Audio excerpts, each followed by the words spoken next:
Bismillahir Rahmanir Rahim. Wannan shine karatunmu na biyu a cikin iziya, zamu tashi sabon fasali.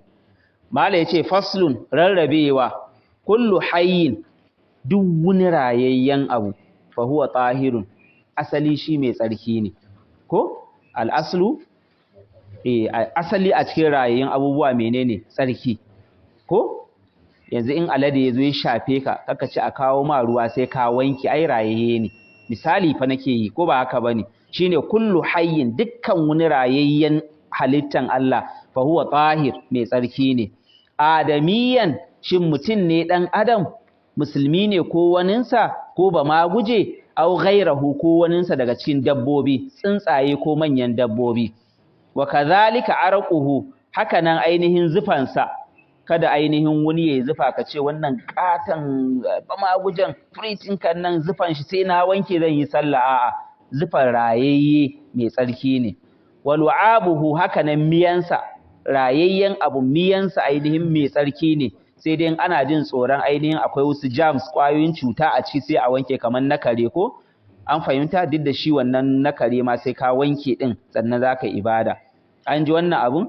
Yawwa. Wa mukhatuhu, hakanan majinansa, wa dam'uhu, hakanan mene a hawayensa, wa baiduhu, hakanan kwansa, ghairal madhiri, amma badda bara gurbi, kwan da yake ya lalace, an yi kwanci a kansa bai zama ɗa ba, ya zama in ya fashe zaka da an ce sai an tashi a wurin misali. Ko shine ghairal mene badhiri, yace bizalil mu'jama, zaka karanta albadhiru da ainihin zalun mai digo a sama, ba da ba a'a zaka karanta. Bara gurbi, kwai wanda yake an yi kwanci a kansa ko ba a kai ga kyankyashe shi ba, sai zama ya fashe ya zama yana wari.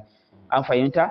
Menene ainihin albadharu? Yace wa huwal mutaghayyiru mutnin, wa huwal mutaghayyirul muntin, shine wanda ya riga ya canza, almuntin wanda yake doyi yana wari. To in irin wannan kwan ya fashe stainin ma tufafi, to a musulunci zaka wanke kafin kai ibada. Sai ya ce wa labanul adami, nonon dan adam, duk da aka shayar da mu, muna kowa an shayar da shi, fi hali hayatihi, a lokacin da dan adam din yake raye, tahirin, wannan mai tsarki ne. Kaga wannan kaidi da yayi malamai sun ci gyara. A ce mace ne mai shayarwa sai ta rasu yanzu, sai zama still ruwan nonon yana zuba, a ce wannan ya zama najasa. Malamai sun ci gyaran wannan karatun. Ai mafhumin maganan shi kenan ko? Yawwa. Saboda haka tsakani da Allah wannan baya daga ciki. Idan wata tana shayarwa ta rasu, ba za a ce dan ruwan nonon da bai gama tsigewa ba ya taba ka sai ka je ka wanke kaman fitsari ko kashi. Gaskiya malamai sun yi gyara anan, ko ba haka bane? Yawwa. Fi hali hayati tahirun. Wa labanu mubah, nonon duk wata dabba, shine wa labanu mubahil akli, nonon duk wata dabba da ya halasta a ci ta, tahirun, to nonon ma mai tsarki ne. Kalbakar, kaman shanu, wal ghanam, kaman awakai da tumakai, wal ibil, kaman raƙuma. Duk wannan in nonon sai ya taba ka, a shikenan, kama kai shi ciki ko bare riga, ai magana ta kare. Wa kadhalika bauluhu, haka nan fitsarin dabbobin da ya halasta a ci su, kamar wanda aka lissafa. Wa raji'uhu, haka nan turusu, kashin su, malam yataghazza bin najas, matukan wannan dabban bata cin najasa. Darasin da muka gama kwanan ko muka yi ne a hadisi da muke wannan ko, cewa jallala ita ce dabban da take raƙuma ne, shanu ne, awakai ne, tumakai ne, tsuntsaye ne, kamar agwagi, in dai suna kiwo a najasa, to wannan ba a cin su. Jallala cin su asali halal ne, amma tunda abincin su najasa ne, to baya halasta a ci su. An fahimta? Sai an killace su. Ibn Umar in zai yanka irin wannan dabban sai ya killace ta kwana 3, sai ya bata abincin da yake na halal, sai ya zo ya yanka kayan shi. Kun gane maganan ku? Yanzu kamar agwagwa sai ka killace ta kwana 3 dan kazama ce ta ƙarshe wannan. Muna karatu da yara an ce sun san agwagwa da yawa ma, yan 15 17 wai bu santa ba. Ta kusa karewa a duniya. Na ga wani rubutu. Da gaske agwagwa ta kusa karewa, ba za ka ga irin yadda kaji, ko kajin Hausa mu a shafa fa nan gaba fa, wannan da chemicals din nan fa koran su za su. Kun ji? Sai ce menene?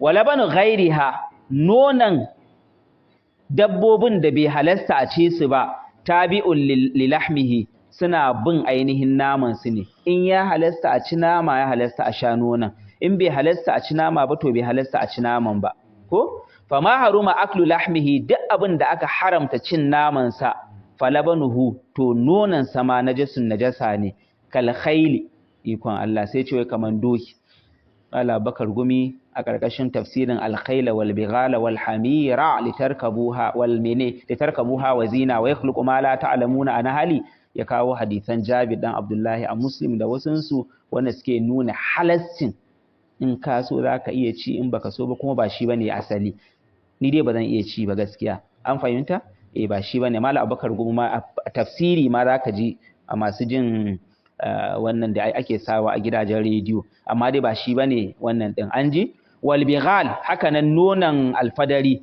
malamai suka ce wannan kawai malam ya araniya wannan amma alfadari bai da nono saboda alfadari barbaran doki ne da jaki ko barbaran jaki ga doki mace ko to kaga zai zama sai a samu alfadari to shi ba a samun shi da shayarwa kun gane magana bai da nono wal hamir haka nan jakai misali to duk wannan tunda bai halasta a ci su ba bai halasta a sha nonon su ba a bar mai ƴaƴan su ko wa ma kuriha aklu lahmihi da abin da aka karhanta cin naman sa kasabu'i kaman namun dawa irin zaki da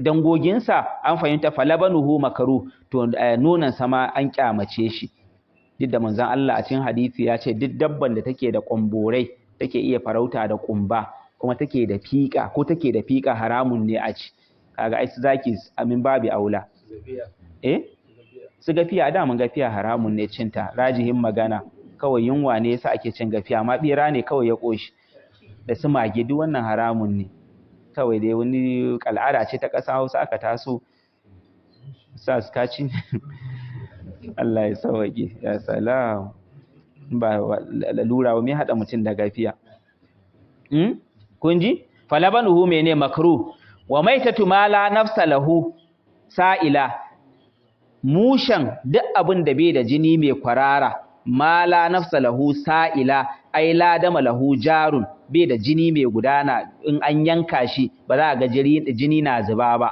kaddubabi kaman kuda wan namli da ainihin tururuwa wadud kaman tsutsa ƙara da su kunama tahira wannan mushan su mai tsarki ne duk abin da in ka yanka shi ba za a ga jini yana zuba ba to mushan shi menene mai tsarki ne Allahu ta'ala a'lam isala a gurguje ko